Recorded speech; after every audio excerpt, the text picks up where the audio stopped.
Merhaba arkadaşlar, hoş geldiniz. Bugün Ahmet Ağaoğlu'nun İslamiyet'te Kadın kitabını beraber inceleyeceğiz. Ahmet Ağaoğlu kimdir? Bildiğiniz gibi zaten o bundan 100-110 yıl önce Ziya Gökalp, Yusuf Akçura, Gasparalı İsmail, Ahmet Ağaoğlu bunlar çeşitli veçelerini sunmak üzere Türkçülüğün kurucu babaları. Yani hepsinin birebir fikirleri uyuşmasa da yani Türkçülüğün kurucu babaları deyince bu birkaç isim akla geliyor. Ahmet Ağaoğlu onlardan biri. Kanalda bütün kitapları incelenecek. Ahmet Ağaoğlu oynatma listesi var zaten. Buraya bakabilirsiniz. İslamiyet'te kadın. Kadın kelimesi ilk bakıldığında sadece bir cinsiyet belirtse de içinde birçok dini ve kültürel kalıpları da barındırmaktadır. Tarihin başından itibaren ataerkil sistem erkeğin karşıtı olan bu cinsiyeti nereye konumlandıracağını bilememiştir.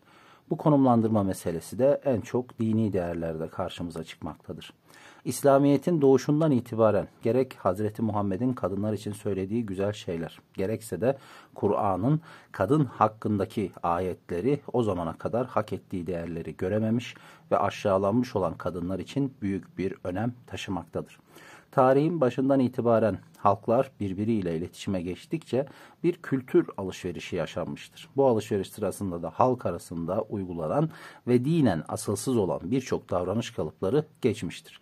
Ahmet Ağaoğlu'nun bu eseri dini bir temeli olmayan olumsuz davranışların ve İslamiyet'in kadının yaşamı üzerindeki etkisinin anlaşılması için önemli bir kaynak oluşturmaktadır.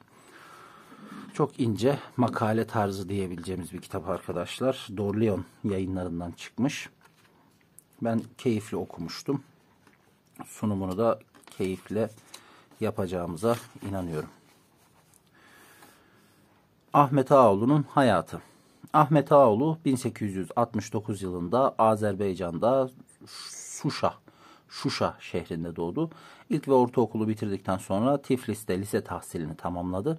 Bu arada Arapça, Farsça ve Rusça öğrendi. Sonra Paris'te hukuk tahsili yaptı. Aynı zamanda Kolejde Fransız'ı tamamladı. Türkiye'de meşruiyetin ilanı üzerine 1909 sonlarına doğru İstanbul'a geldi. Önce Maarif müfettişi oldu. İttihat ve Terakki Partisi'ne girerek politikayla uğraşmaya başladı. Sonra Türkçülük hareketinin başında çalıştı. Ziya Gökalp, Yusuf Akçura ve Mehmet Eminlerle ideal birliği yaptı. 1911-12 yıllarında İstanbul Üniversitesi'nde Türk Medeniyeti dersleri okuttu. Aynı zamanda Tercümanı Hakikat gazetesinin başyazarlığını yaptı. Birinci Dünya Harbi sırasında Afyon milletvekili olduğu İttihat ve Terakki Partisi'nin merkez üyeliğine seçildi. 1917'de Türk Kafkas ordularının politik danışmanlığını yaptı. İstanbul'a döndüğü zaman birçok Türk aydınları ile Malta'ya sürüldü. 1921'de serbest bırakılıp memlekete döndüğü zaman derhal Anadolu'ya geçerek Türk kurtuluş hareketlerine ve milli mücadeleye karıştı. Birçok vazifelerden sonra Ankara'da Matbuat Umum Müdürlüğü yaptı. Milli Zafer'den sonra milletvekilliği, Ankara ve İstanbul Üniversitesi'nde hukuk tarihi profesörlüğü yaptı. Sonra Serbest Cumhuriyet Partisi kurucuları arasında yer aldı. Bu arada birçok gazetede başyazarlık yaparak memlekette ateşli bir hürriyet ve serbestlik mücadelesi yaptı. Ahmet Ağaoğlu erdemli bir baba olarak da memlekete çok kıymetli evlatlar yetiştirmiştir. Ahmet Ağaoğlu'nun çocukları gerek terbiye, gerek sosyal, gerek politika sahasında memlekete hizmete devam etmiş bulunmaktadır. Bu da yazarın eserleri arkadaşlar. Bunların özellikle Türkçe'ye Latinize olarak çevrilenlerini falan birçoğunu okudum. Kanalda da dediğim gibi oynatma listesinden bulabilirsiniz. İslam'a göre ve Müslümanlıkta kadın. Giriş kısmımız zamanımızda kadın hakları gelişiyor başlığı. Doğuda kadın nasıldı? İlk önce onu bir anlatıyor. Sayfa 9. Avrupa ve Amerika'da toplumsal yaşam şartlarının ağırlaşması ataerkil aileyi temelinden sarsmıştır. Kadın aile hayatında erkeğin koruyuculuğunu kaybederek kendi kendine düşünmek, hayatını kazanmak için o zamana kadar normal olarak erkeklere ayrılmış çalışma sahasına atılmak zorunda kalmıştır. Bu biraz da zorunluluktan oldu arkadaşlar. Özellikle Birinci Dünya Savaşı'nda erkekler cepheye gittiğinde öncesinde sadece kadınlara has olan bazı işlere ilave olarak özellikle ağır sanayi ve şehir düzeninin sağlanmasına yönelik altyapı, üst yapı işlerinde de yani hayatın birçok aşamasında da kadınlar dahil olmak zorunda kaldı. Aslında kadın hakları ya da herhangi bir hakkın ön plana çıkması bu örnekte de anlaşılacağı gibi biraz da sosyoekonomik yapının oraya ittirmesiyle alakalı bir şey. Avrupa ve Amerika'da kadına tanınan haklar her gün biraz daha artıp kadını erkeğiyle eşitleşirken Afrika ve Asya'da milyonlarca Müslüman kadını ağır ve acı bir köleliğe mahkumdu. Çünkü o demin bahsettiğim şartlar aslında Afrika'da ya da Asya'da yoktu. O yüzden. Sayfa 10.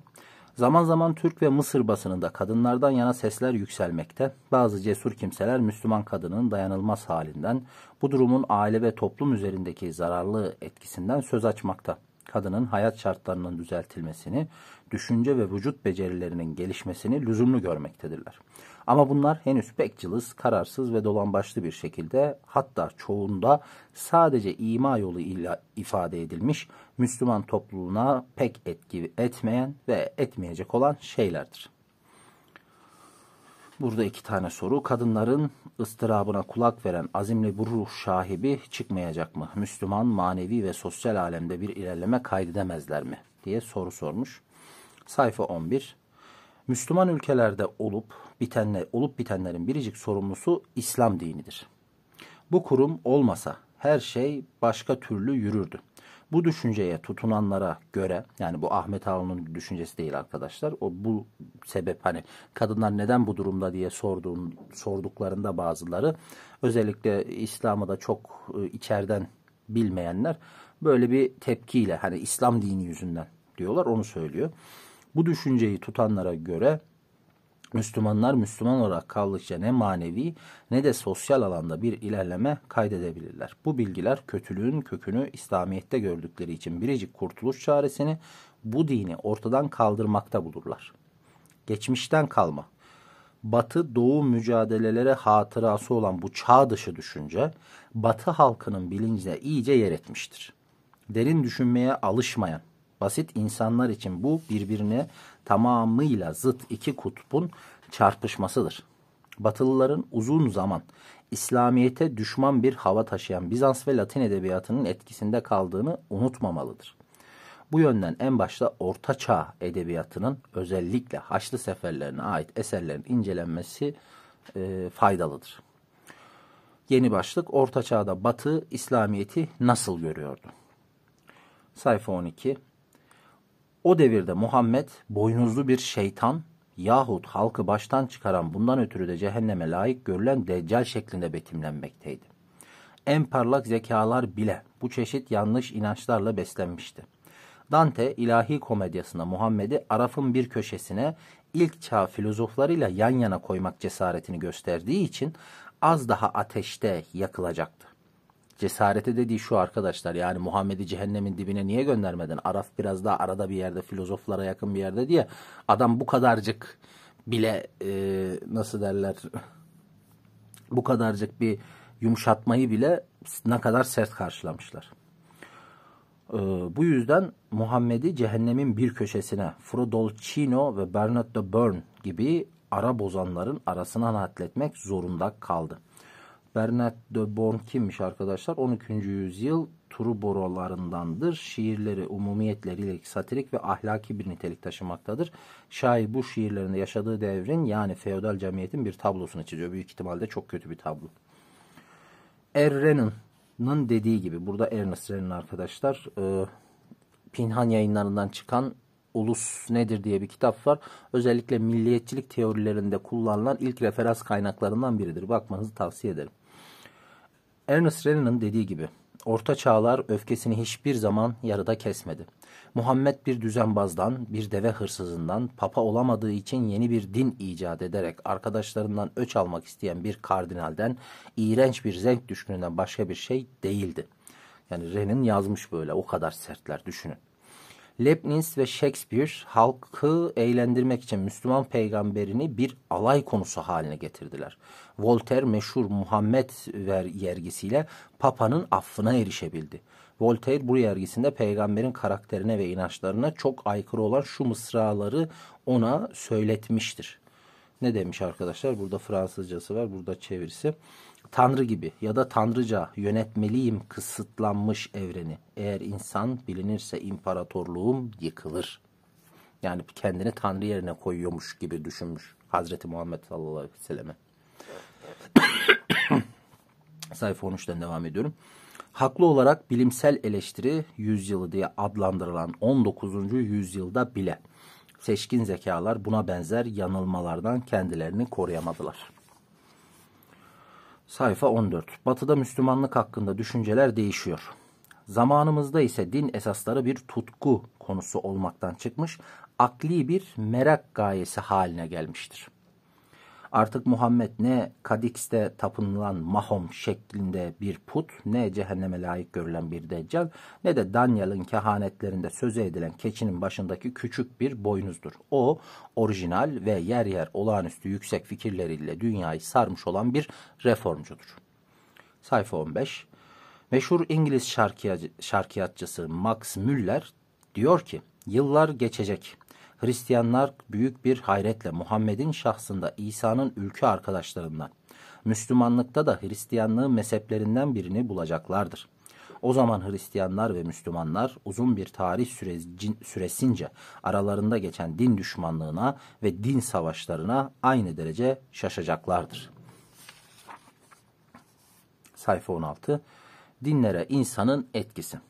Müslümanların bugünkü durumu, kudretsizliğini, manevi yoksunluğunu, sosyal örgütsüzlüğünü sadece İslamiyet'in etkisine vermek yanlıştır. Böyle düşünmekle hayatın canlı bir faktörü olan insanı hiçe saymış, ona tamamıyla pasif bir rol vermiş oluyoruz. Halbuki soyut bir anlam olan din, kendiliğinden kudretsiz hayatı yaratamaz. Nihayet dinlerle onu benimseyen insanlar arasında açıkça hissedilmemekle beraber devamlı olarak canlı ve karşılıklı bir etki faaliyeti vardır. İlk zamanlar insanların maddi ve manevi ihtiyaçlarını duyurdukları oranda büyük bir kuvvet halinde ortaya çıkan, insanları harekete geçiren dinler zamanla yeni yaşayış şartlarının etkisinde kalmaya, yeni şartlara uymaya başlamıştır.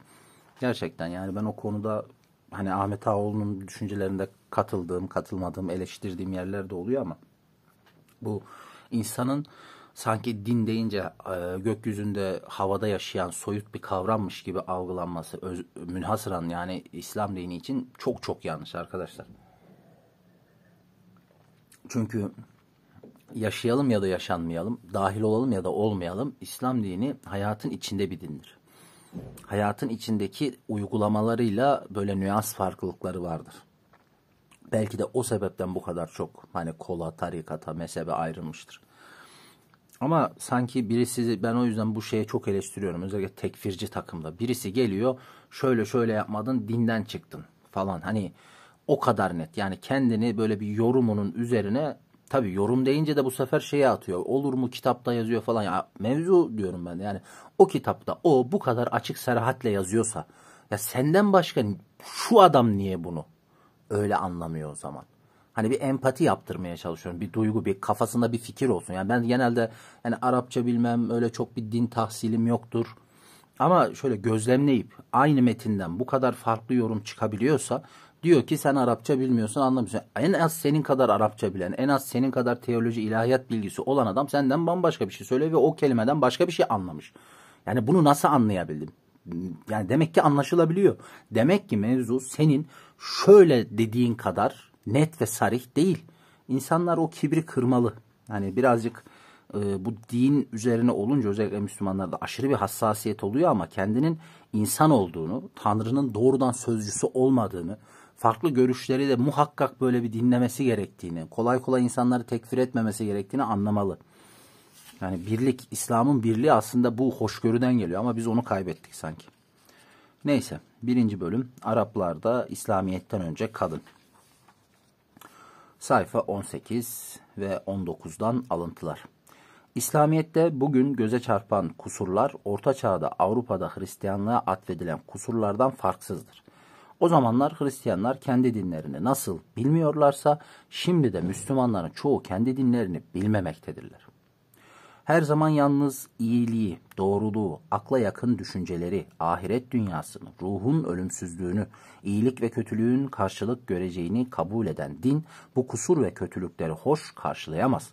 Müslümanların aşk ve şarap şairi Ömer Hayyam, bakınız rubailerinde ne diyor?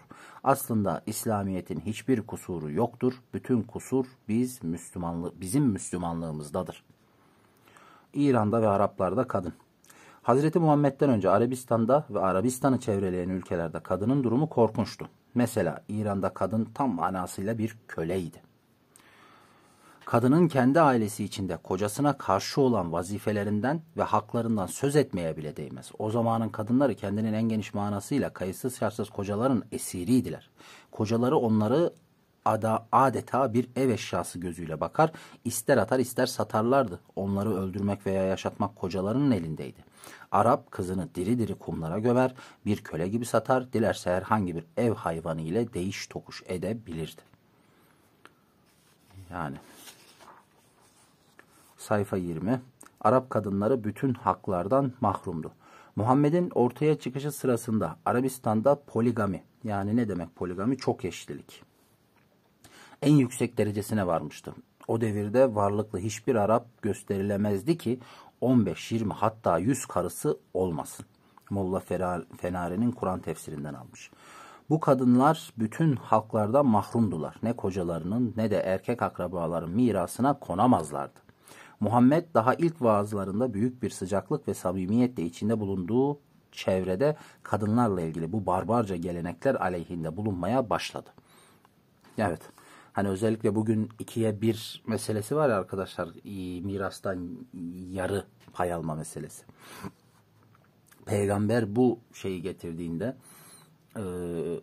bu şartı, hani kız çocuklarını gömemezsiniz, öldüremezsiniz, mirastan pay vereceksin, öyle sınırsız evlilik yok, evliliğin bir şartı var, işte 4 eşe kadar müsaade ama onun da şartları var falan gibi. Bu kısıtlayıcı şeyler biz bugünden o güne bakınca çok böyle sanki adaletsiz gibi gelirken, o günden kendi geçmişine baktığında gerçekten çok büyük devrimler. Özellikle ama bugünkü şartlarda hani ben şeyi bir gelişme olarak görüyorum. Daha iyiye gitmişken ama hala o 1400 yıl önceki şeye gitmeye çalışıyoruz. Şartlara, sosyal şartlara. Ama artık orada değiliz. O dönemi için bir devrimdi, reformdu ve İslamiyet'e sınıf atlattı, ileri götürdü. İnsanlara sevdirdi, kadınlara sevdirdi ve birçok Müslüman insan oldu. Ama bugün artık o şartların gerisinde kaldık. Yani bu da bir iman akidesi falan değil yani. Allah'ın birliğiyle, peygamberinin onun kulu ve elçisi olmasıyla, ahiret inancıyla falan, o imanın ya da İslam'ın şartlarıyla alakalı bir husus değil buradaki bir şey. Haliyle bunlarda çağın şartlarına uyup da Müslüman Türk kadınını daha müreffeh, daha iyi nasıl yaparız diye düşünmek, yani erkekliğin şanındandır. Ama işte dokundurtmamayanlar başka. 2. bölüm. İslam kaynaklarına göre kadın, sayfa 23. Kur'an kadınları yükseltiyor. Kur'an'ın üslubu hiçbir konuda kadınlardan, yetimlerden, garip kişilerden söz ettiği yerlerde olduğu kadar insanı ta içinden kavrayan, böylesine asil ve candan bir üslupla yazılmamıştır. Kendisi de Arapça bildiği için demek ki o üslubu yakaladı. 24-25. Peygamberin kız çocuğuna gösterdiği muhabbet. İslamiyet'i yeni kabul etmiş Beni Teymim kabilesinin reisi Kays İbni Asım bir gün peygamberin yanına gelir. O sırada peygamberin kucağında öpüp okşamakta olduğu bir kız çocuğu bulunuyor. Kays İbni Asım, öpüp koklamakta olduğum bu kuzu da kim diye sorar. Hazreti Muhammed, kızım cevabını verir. Kays İbni Asım, tuhaf şey diye itiraz eder. Benim de buna benzer birçok çocuklarım oldu ama ben bunların hepsini de öpüp koklamadan diri diri kumlara gömdüm. Hazreti Muhammed, bahtsız diye bağırır. Demek ki Hak Teâlâ senin yüreğine insanlık duygularından mahrum kılmış. Sen insanlara bahşedilen en yüksek zevklerden birini tatmamışsın. Yani. Ya gerçekten bazen Peygamber Efendimiz'i düşününce, o bize hep böyle siyerde ya da o hikayelerde şeyi anlatıyorlar ya, çektiği fiziki zorlukları, bedeni zorlukları, sıkıntıları, ölüm tehlikelerini. Bense garip bir şekilde bu tarz hikayelerde, bu siyerde okuduğumda, peygamberin hadislerinde falan, onun o ruhi yalnızlığını, Yani gerçekten peygamber yani. Yoksa herhangi bir insan bu kadar hassas bir yürekli olacak, bu kadar ince ruhlu, zarif olacak, içinde bulunduğu toplumda bu kadar yalnız olacak ve böyle hırsından, öfkesinden, acısından çatlamayacak. Demek ki yalnız değildi diyorum. Demek ki gerçekten Allah onunla beraberdi diye ben gerçekten etkileniyorum o konuda. Muhammed'in kadınlara tanıdığı haklar. Kur'an'ın koyduğu esaslara göre kızlar anneleriyle babaların mirasını alabileceklerdi. Anneler ve babalar bunlardan böyle kızlarını satamayacaklardı. Kız çocukları ergenlik çağına girdikten sonra istedikleriyle evlenebileceklerdi. Kızların rızası alınmadan onların adına kıyılacak nikahlar yolsuz ve hükümsüz sayılacaktı. Kızlar bütün yurttaşlık haklarından faydalanabilecekler, meşru olan her işi yapabileceklerdi. Sözleşme yapmak, imzalamak, başkalarına senet vermek, senet almak haklarına sahip olabileceklerdi. Yani aslında çok basit. Bugünkü tabirle bir analoji kuruyup yani özellikle sömürge ülkelerinde arkadaşlar ikili hukuk sistemi vardır. Yani örnek veriyorum, İngilizler Hindistan'a gittiğinde Hintlilere uyguladığı hukukla kendi vatandaşına uyguladığı hukuk farklıdır. Haliyle o ikincil hukuk diyebileceğimiz, çift hukuk diyebileceğimiz genelde sömürü ve köle hukukudur. Garip bir şekilde ve vatandaş değildir onlar. Ama gördüğünüz gibi sanki Arap toplumda bir ikili hukuk varmış. Bir yerde sadece hür, zengin erkeklere uygulanan hukuk. Bir yerde de düşkün, fakir, köle, kadın, erkek. Hani eğer hür değilse, fakirse o da aynı sınıfta. Sanki böyle bir ikili hukuk varmış. Bu hukuku gerçekten insan eşrefi mahlukattır ve Adem'le Havva'dan gelmiştir, herkes eşittir deyip tekli bir hukuk, yani aslında evrensel bir vatandaşlık seviyesine çıkarmış. O dönemin Arap toplumunu ve daha sonra dünyaya da bu yayıldı. Kur'an'ın kadınlara verdiği değer, sayfa 26. Karı ile koca arasındaki her anlaşmazlık iki tarafın temsilcilerinden kurulacak 2 kişilik bir aile meclisinde çözülmek zorundaydı. Bu da bizim bugün bunca şeyden sonra bulduğumuz neydi? Uzlaşma hukuku mu, uzlaşma avukatı mı, mahkemeye gitmeden arabuluculuk kurumu. Yeni kurduk ya biz. Onu ne zaman kurmuşlar medeni hukukta. Kadın gerek kocasının gerek çocuğunun mirasından faydalanabilecekti. Evlenme ve nikah aşkla, sevgiye dayanmaktaydı. Ancak sevdiklerinizle evleniniz. Nikah kutsal bir formalite niteliğini taşımaktaydı. Bu formalite din gerekliliklerine uygun ve meşruiyet esaslarına dayanmaktaydı. Boşanma gerçi Kur'an'ın tanıdığı ve kabul ettiği bir hak olmakla beraber aynı Kur'anca yine de lanetlenmiş ve nefret edilen bir hareket olarak vasıflandırılmaktadır. Benim için, yani Allah için boşanmaktan daha nefret edilen, daha kötü bir şey yoktur.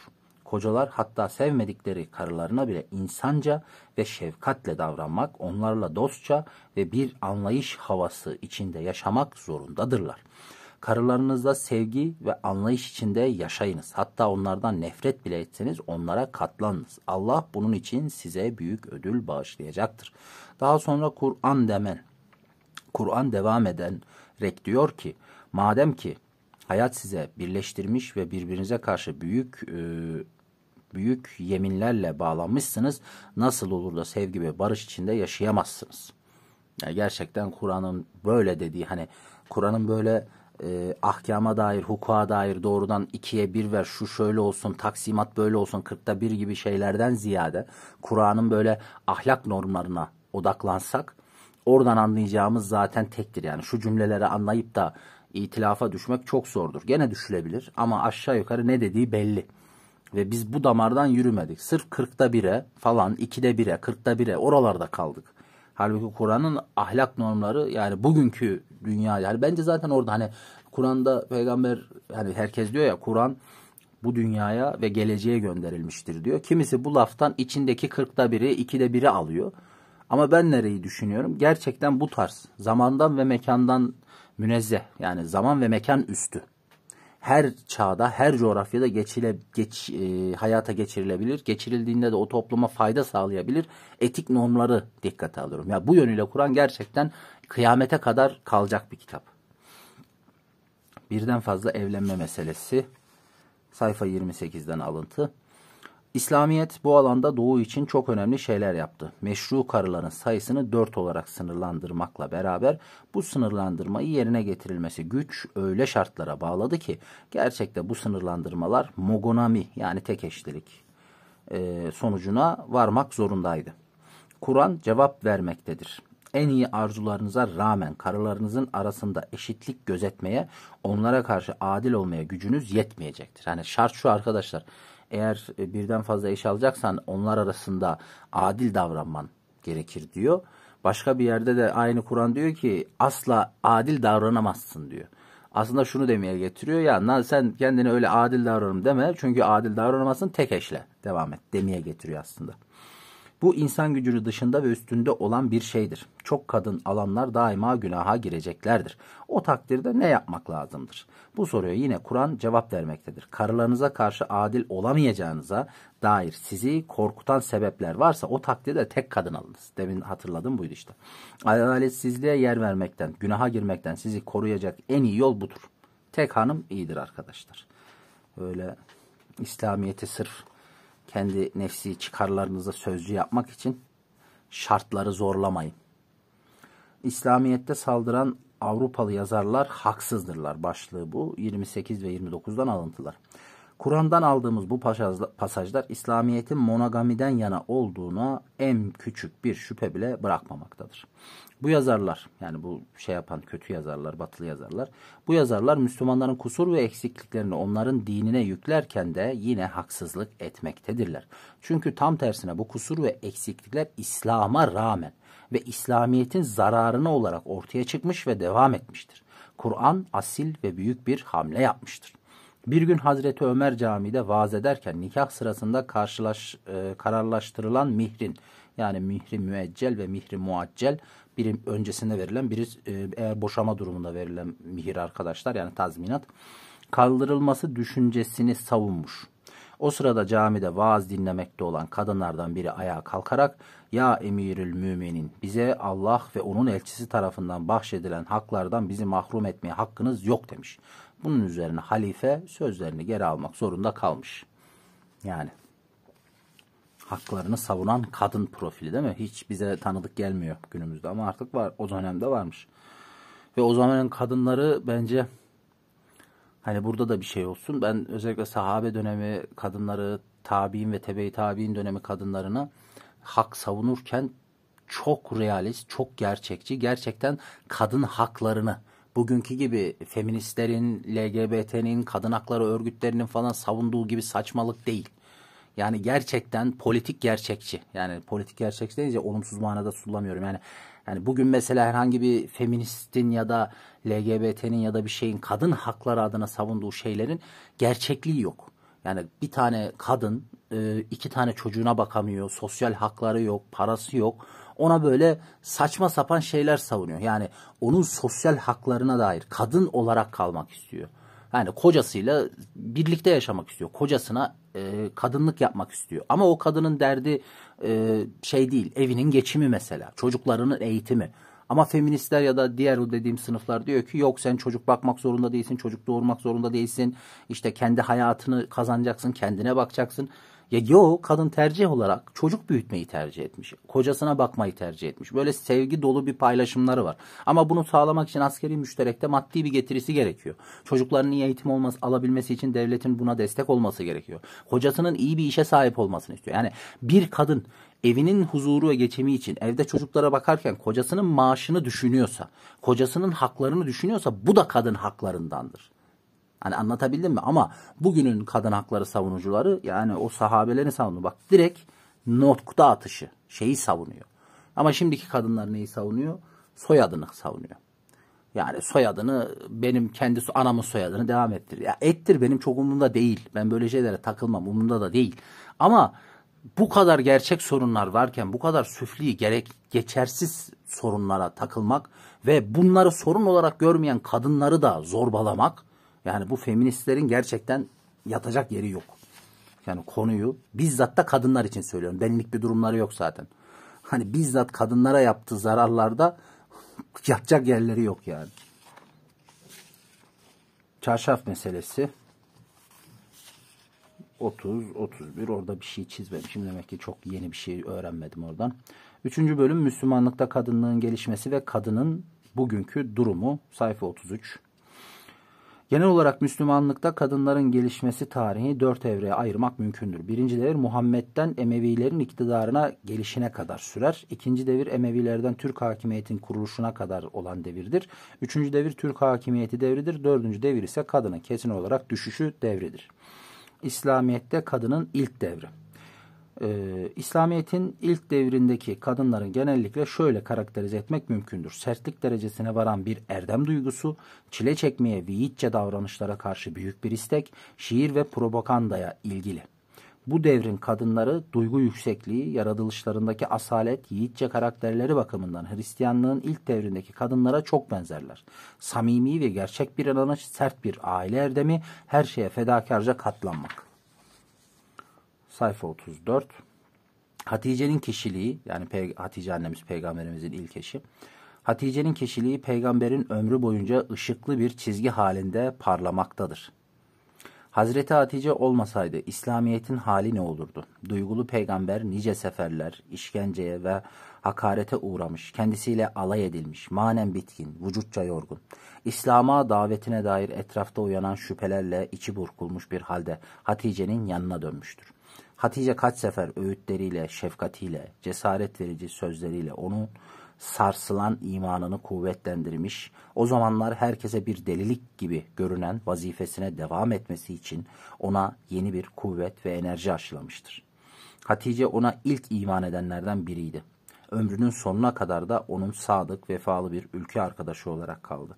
Hatice ölümünden çok sonra bile Muhammed büyük bir heyecan duymadan, gözleri yaşarmadan onu hatırlayamazdı. Ya işte. Ay, Romeo Juliet, Ferhat Şirin, ne bileyim Kerem Aslı, unutun arkadaşlar. Yani ben şu aşk hikayesi yazılsa da okusak, gerçekten böyle inanmış, duygulu bir Müslüman, münevver. Yani Peygamber Efendimiz de Hatice annemizin aşkını nasıl yazmadı anlamıyorum ya. Bunu anlamak çok şey arkadaşlar. Ağaoğlu'nun özellikle bu birçok ampirik verilerden yoksun, sırf teoride kalan söylemleri ben çok eleştiriyorum ama bazen de gerçekten o duyguyu yakalama bağlamında sanki bir sosyal psikolog gibi hani ben konuya daha nasıl derler vukufiyetli yaklaştığını düşünüyorum. Yani gerçekten düşünsenize yani bir Hira mağarasındasın, Cebrail'le ilk temaşanı yaşıyorsun, dönüyorsun korkudan titriyorsun ve hanımın geliyor senin üstünü örtüyor, soruyor ne oldu işte böyle böyle falan. Ve peygamber korkuyor. Öyle ben peygamber oldum diye falan sevinmiyor. Korkuyor. Ve Hatice annemizin teskini. Hani böyle olması çok bilmiyorum kaynağını falan ama hani bana duyduğum genel hikaye budur. Hatice annemiz diyor ki sen iyi bir insansın. Sen dürüst, namuslu bir insansın. Sana kötü cinler hani musallat olmamıştır. Demek ki sen ilahi kelama mazhar oldun diyor. Yani böyle bir inanmışlık. Yani arkadaşlar erkekler yani kadınlara sözüm yok. Onlarla bir şeyim yok. Bir şey demiyorum onlara ama erkekler yani şu çevrenizde hem kendinize hem çevrenize bakın. Yani kaç tane böyle inanmış bir eş, kadın buldunuz hayatınızda. Yani böylesine şüphesiz, şeksiz şüphesiz eşine olan bir güven. Hani bu birincisi siz bu güveni verebildiniz mi eşinize? İşte eşinize, karınıza. İkincisi o güvenin karşılığını aldınız mı? Yani düşün. Yani adam başkası da şey de diyebilirdi. Hani sen bugün böyle bir şey olsa hani olmaz da peygamberlik olarak demiyorum. Sen delisin falan deyip çeker giderdi. Ama böyle bir inanmıştık. Sen iyi bir insansın, dürüst, güzel bir insansın. Sen ilahi kelama mazhar olmuştun. Çünkü sana kötü cinler musallat olmaz. Sen iyisin diyor. Yani böyle ilk inanan malını, mülkünü kocasının uğrunda feda ediyor. Ama peygamber de çok sevmiş. Gerçekten Hazreti Hatice annemizin, peygamberimizin kişiliğinde. Çünkü o peygamberin şey kısmı anlatılmıyor. Şöyle ki peygamberin Hazreti Hatice annemiz herhalde 20'li yaşlarının başında evlendi. Tek eş olarak 40 yaşına kadar peygamber olduğunda onunla evlendi. Yani aslında peygamber olduğunda 20 yıllık Hatice annemizde bir geçmişi vardı sanki aşağı yukarı. Ve bu geçmişte o aile ilişkileri, beraber çocukları vefat etti, oğulları onları gömdü daha peygamber olmadan. Yani bellikte ne acıları göğüs gerdiler. Peygamber kendinden çok yaşça büyük olmasına rağmen onu çok sevdi, aşık oldu. Ama bugün mesela kendinden mesela iyi bir hanımefendi buldun. 35-40 yaşında, 20 yaşında bir delikanlısın. Kadının namusu, ne bileyim, kadınlığı, iffeti, yetenekleri, güzelliği, ne dersen artık, neyi cezbettiyse seni. Ve beğendin. Onunla evlenmek istedin. Bizim bu çok Müslüman çevrenin tepkisi ne olur? Erkek adam işte 20 yaşında, 35-40 yaşında kadınla mı evlenir diye çocuğu taşa tutarlar. Ve kadının kişiliğinden, karakterinden bağımsız tutarlar. Yani kadın gayet namuslu, düzgün, efendi bir kadın olsa bile. Ay arkadaşlar, bu konu ben gelince, Hatice anamızla peygamberimizin aşkı gelince benim çok şey oluyorum, duygulanıyorum falan. Allah herkese böyle eşler nasip etsin. Sayfa 38. Emevilerden Türk hakimiyetine kadar gelişmesinin ikinci safhasında, yani Emeviler ve Abbasiler devrinde Müslüman kadını daha aydın, daha gelişmiş bir varlık olarak ortaya çıkmaktadır. Emeviler zamanında Müslüman kadını erkeklerle aynı şartlar içinde öğrenim ve terbiye görmekteydi. O devirde kadınların ilim ve edebiyatla ilgilenmesi alışıldığı üzere yalnız yüksek sınıflara verilmiyordu. Tanınmış Arap yazarı İbni Hallika'nın biyografik ansiklopedisi aşağı sınıflara bağlı kültürlü ve aydın kadınların örnekleriyle doludur. O devrin tanınmış kadınları arasında Peygamberin kızı Fatıma'nın torunlarından İmam Hüseyin'in kızı Sükeyne başta gelmekteydi. İbni Hallikan onun hakkında güzelliği ile, zekası ile, erdemi ile o devrin kadınları arasında birinci gelmektedir diyor. Halifeler devrin gelmektedir. Güzelliği falan diyor. Halifeler devrinde Kültür adlı eserin yazarı Deslan Sükeyne hakkında şunları yazmaktadır. O devrinin en parlak kadınıydı. Bilgisi, mevkisi, zekası ve zarafetiyle çevresinde genel bir saygı uyandırmıştı. Çağdaşı olan devrinin en iyi şairleri öğüt almak için ona başvururlardı. Fransız şarkiyatçısı Perron Sükeyne hakkında şöyle demektedir. Bir şey yazmış Fransızca, çevirisi burada. Zamanında ya da çağında kadınların kadını, en güzeli, en zarifi, en parlak vasıflısı. Onun evi o zamanın meşhur şairlerinin, hukukçularının ve bilginlerinin bir toplanma yeri haline gelmişti. Sıkı bir dost ve arkadaş çemberiyle çevrili olan Sükeyne, halifeliğin dört bir yanından gelen ve kendisinden öğüt, yardım, himaye isteyen ziyaretçileri kabul ederdi. Abbasilerde kadın, sayfa 40-41. Bu devirde Arap medeniyeti en yüksek zirvesine ulaşmış, doğudan yabani Cengiz sürülerinin Batı Asya'ya girişiyle meydana gelen beklenmedik düşüşüne kadar azar azar gelişim göstermiştir.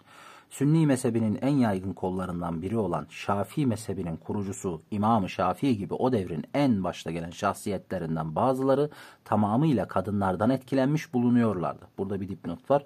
Burada bahis konusu olan kadın ileride tekrar adı geçecek olan Nefisetül Tahire'dir. Hicri 145, miladi 762 yılında doğduğu sanılmaktadır. Ama o devir Müslüman kadınının terbiye ve yaşayış tarzı artık oldukça göze çarpmaya başlayan bir soysuzlaşmanın başlangıcını da açığa vuruyordu. Bu düşüş çabuk zenginleşmenin, bununla bağlı olarak bilhassa İran ve Suriye'nin etkisiyle ahlak bozuluşunun, yaşayış tarzındaki eski sadeliğin kaybetmenin bir sonucu olarak meydana geldi.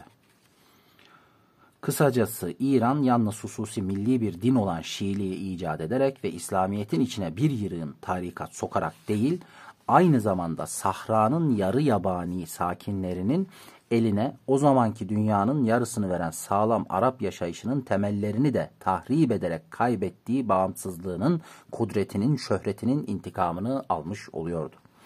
İranlılarda örtünme ve poligami, yani çok eşlilik, efsanelerce ve din kitaplarınca da teyit edildiği gibi çok eskiden beri mevcuttu. Abbasiler devrine kadın terbiyesi kadınların elinde bulunmaktaydı.